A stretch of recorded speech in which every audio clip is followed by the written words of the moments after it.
Hello students, ફરી પાછું start કરવા જઈ રહ્યા છીએ. પાર્ટ્સ ઓફ સ્પીચમાં આપણે જોયું હતું, રાઈટ? તો આપણે 2 થી 3 વસ્તુ જોયું હતું, નાઉન અને વર્બ, રાઈટ? નાઉન અને વર્બ જોયું હતું. તો આપણે નાઉન એટલે શું જોયું, નાઉનના ટાઈપ્સ જોયા, વર્બ શું છે, કેવી રીતે એના ફોર્મેશન હોય છે એ જોયું. બધાય 8 મેઇન છે. તમને ઘણી વાર એવો વિચાર આવતો હશે કે મેડમ પાર્ટ્સ ઓફ સ્પીચ શું કામ લઈને બેઠા છે? ઘણા તો કહેતા હશે કે મેડમને કંઈ કામ નહીં હોય ને આ ભણાવે. તો એવું બધું નથી, તમારા જ કામનું છે. તમે જુઓ ને તો જી વર્ડથી લઈને એક સ્પીચ બને છે, એક સેન્ટેન્સ બને છે. એટલે પાર્ટ્સ ઓફ સ્પીચનું મેઇન રીઝન એ છે કે જે સ્પીચ બને છે બધાના પાર્ટ્સ છે, એક સિંગ્યુલર પાર્ટ્સ છે, જેને આપણે આ બધા 8 ટાઈપ્સ આવે છે, 8 પાર્ટ્સ પડે છે. એ બધાને તમને જો સમજાઈ જાય ને તો ઇંગ્લિશ સમજાઈ જાય. પછી ટેન્સીસ છે કે પછી ડાયરેક્ટ ઇનડાયરેક્ટ છે કે એક્ટિવ પેસિવ છે, બધું આની અંદર છે. બધું સાચું કહું છું ને, આ જ આવડવું ઇમ્પોર્ટન્ટ છે કે નાઉન શું છે, ક્યાં વપરાય છે, કેવી રીતે વપરાય છે, વર્બ શું છે, એડજેક્ટિવ શું છે, એડવર્બ શું છે, પ્રિપોઝિશન શું છે, કન્જક્શન શું છે, ઇન્ટરેક્શન શું છે ને પ્રોનાઉન્સ શું છે. તો હવે આપણે એમાંથી જ પહેલું સ્ટાર્ટ કરીએ છીએ, પ્રોનાઉન. પ્રોનાઉન એટલે શું? તો મેં તમને બહુ ઇઝી મેથડમાં મારી જ ઓન લેંગ્વેજ છે જેમાં હું તમને સમજાવું છું. એટલે આમ કહો ને તો આવો તમે કરવા જાઓ ને તો સ્પોકન ઇંગ્લિશમાં તમને આવું બધું શીખડાવે.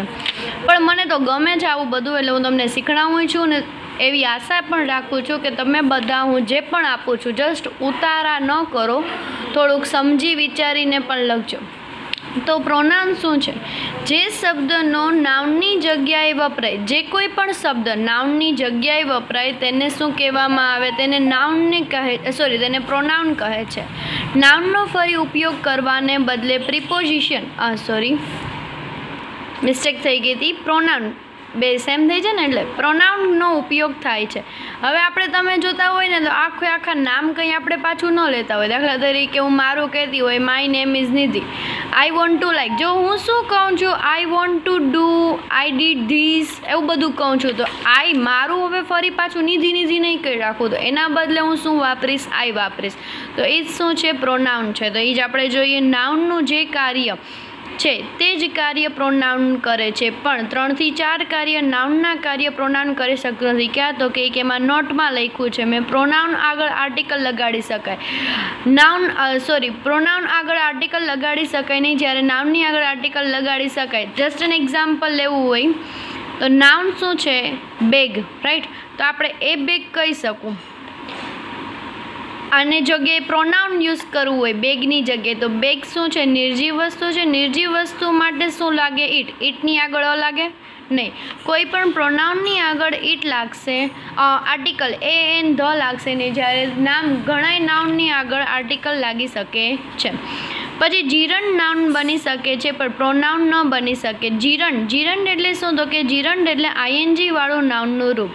આઈએનજી વાળું એટલે કે દાખલા તરીકે swimming is good for health, તો આઈએનજી આવ્યું તો સ્વિમિંગ છે.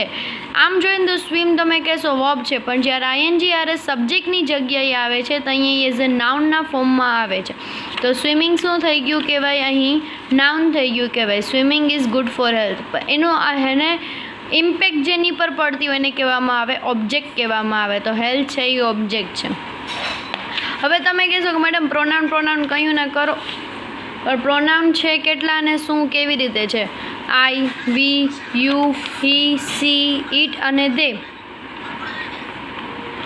આઈ એટલે શું? તો કે હું.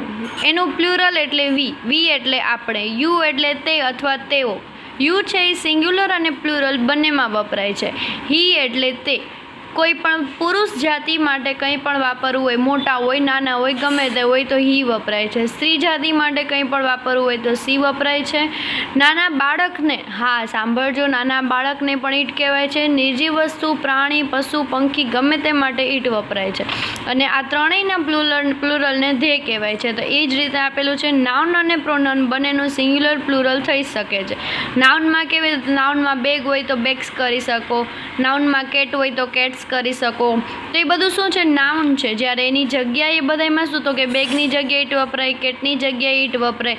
નિધિ છે તો નિધિનું પ્લુરલ ન થાય, અમુક જ ઓલાના નાઉનનું પ્લુરલ થશે, બધા નાઉનનું પ્લુરલ પણ નહીં થાય, ધ્યાન રાખવાનું. જ્યારે પ્રોનાઉનમાં બધાનું પ્લુરલ શક્ય છે. આઈનું વી, હી સી ઇટનું દે અને યુ તો વન ટાઈપ ઓફ પ્લુરલ જ છે.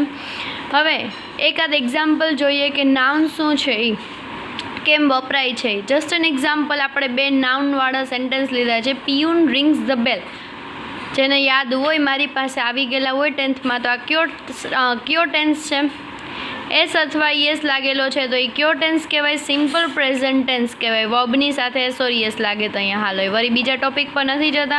પિયુન એટલે પટાવડ. આપણે પછી એમાં ડાઉટ ન રહે કે આ શું કહેવા માગે છે. તો એ શું છે? નાઉન છે. જ્યારે ફર્સ્ટ ઓફ ઓલ આવે છે તો એ સબ્જેક્ટ છે, પછી વર્બ અને શું વગાડે છે. પિયુન શું વગાડે છે? તો કે બેલ. તો જેના પર ઇમ્પેક્ટ પડતો હોય, એટલે જેના પર અસર થતી હોય એને ઓબ્જેક્ટ કહેવામાં આવે છે. ઓબ્જેક્ટ આવા એક એવું નથી, પણ ઓબ્જેક્ટ કહેવામાં આવે છે. નાઉનની જગ્યાએ આપણે પ્રોનાઉન વાપરીએ તો પિયુન એટલે શું? તો કે ભાઈ કોઈ બોય હશે અથવા તો કોઈ મેલ હશે તો એની જગ્યાએ હી વાપરશું, હી. રિંગનું રિંગ્સ જ રહેશે, એમાં કંઈ ચેન્જીસ કરવાના નથી. ધ બેલની જગ્યાએ બેલ એટલે કેમ આવે? નિર્જીવમાં. નિર્જીવ એટલે ઈટમાં. ઈટ અહીંયા લખી નાખ્યું હી રિંગ્સ ઇટ, તો એમાં ઈ નહીં જ થયું. જસ્ટ આપણે શું કર્યું? નાઉનની જગ્યાએ પ્રોનાઉન વાપર્યા છીએ, એટલે કે ઘણી જગ્યાએ વપરાય છે, એટલે કે નાઉનની જગ્યાએ પ્રોનાઉનનો ઉપયોગ થાય છે. Raju is a good boy and he is honest. તો આમાં શું થયું? જો કે એકવાર જ આપણે ફર્સ્ટ ઓફ ઓલ જ્યારે લખીએ છીએ ને ત્યાં જ નાઉનનો ઉપયોગ કરીએ છીએ. ફરી પાછો જ્યારે એનું ઉચ્ચારણ કરવાનું આવે